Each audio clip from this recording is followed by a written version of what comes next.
حضرت عبداللہ بن عمر بن عاص رضی اللہ تعالیٰ عنہ صحابی رسول ہے، جلیل القدر صاحب، بارگاہ رسالت میں آئے اور کہا السلام علیکہ یا رسول اللہ صلی اللہ علیہ وسلم۔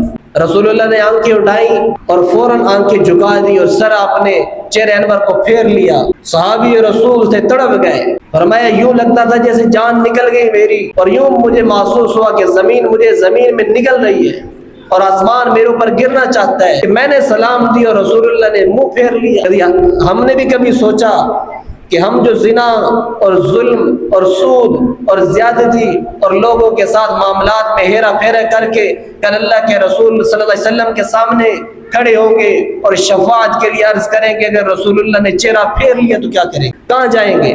کیا ابھی ہم نے بھی یہ سوچا ہے؟ تو اللہ کے نبی کی یہ صحابی ہے تڑپ گئے اور رونے لگے کہ یارو تم بتاؤ مجھ سے کوئی خطا ہو گئی ہے تو مجھے تو نہیں پتا، میں تو ہمیشہ رسول اللہ کی ہر فرمان کے مطابق زندگی گزارنے کی کوشش کرتا ہوں، لیکن آج میں اللہ کے نبی علیہ السلام کے چہرے کو اپنے سے بیزار پا رہا ہوں، رسول اللہ نے چہرہ پھیر لیا ہے۔ تو صحابہ نے کہا تیرے جسم پہ جو کپڑا ہے نا وہ سرخ رنگ کا ہے، اور اللہ کے نبی علیہ السلام نے سرخ کپڑے پہننے سے منع کیا کہ یہ قریش مکہ پہنتے ہیں، ان کی مشابہت ہے۔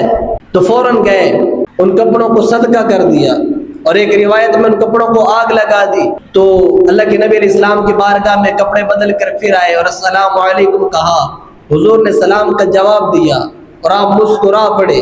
قربان جائیں ان آنکھوں پر جنہوں نے رسول اللہ کو ہزاروں مرتبہ مسکراتے ہوئے دیکھا، قربان جائیں ان ہستیوں پر جنہوں نے رسول اللہ کے اشاروں پر سب کچھ قربان کر دیا۔ اللہ کے نبی علیہ السلام پوچھ رہے تمہارا کرتا کدھر گیا؟ یا رسول اللہ میں نے صدقہ کر دیا۔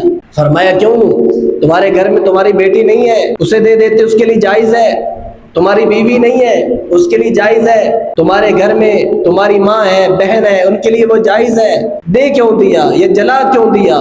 کہا اللہ کے نبی جس کپڑے پر آپ کے ناراضگی والی نظر پڑے عبداللہ بن عمر اس کپڑے کو دیکھنا بھی گوارا نہیں کرے۔ وہ کپڑا میرے سامنے آئے جس پر رسول اللہ ناراض ہوئے، میرے پاس وہ آنکھ نہیں ہے کہ میں وہ دیکھ سکوں۔ یہ اطاعت کے جذبے ماننا اسے کہتے ہیں۔